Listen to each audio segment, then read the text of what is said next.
nom du collectif, tous les avocats ont écrit, signé la lettre adressée au secrétaire général des Nations Unies, à Monsieur Antonio Guterres, pour lui faire part de nos inquiétudes sur un certain nombre de points.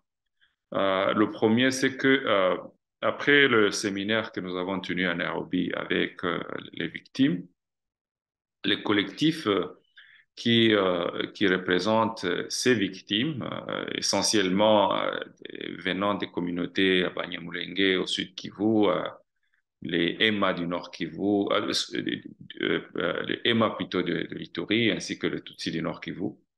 Nous avons adressé au secrétaire général des Nations Unies une lettre qui fait observation de trois choses. D'abord, l'inaction des forces des Nations Unies quand les populations civiles sont attaquées.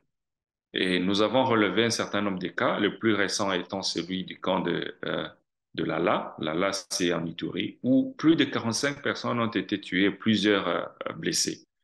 Et alors que les forces des Nations Unies étaient stationnées à moins de 3 kilomètres du camp.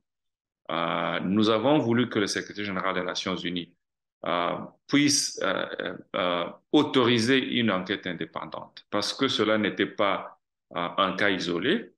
Ça s'est passé dans plusieurs autres endroits. Et nous avons donc voulu que les responsables de cette inaction des forces qui sont en RDC pour protéger les populations soient punis. Et cela ne peut arriver que lorsqu'il y a une enquête indépendante. La deuxième chose, c'était par rapport à la sécurité de nos témoins, des victimes essentiellement, lorsqu'ils osent témoigner, dénoncer ce qui leur arrive, il y a des actes de vengeance et de rétribution de part et d'autre, qui soit des milices, soit des autorités de l'État. Nous avons d'ailleurs souligné les arrestations arbitraires qui sont commises contre les personnes identifiées provenant de ces trois communautés.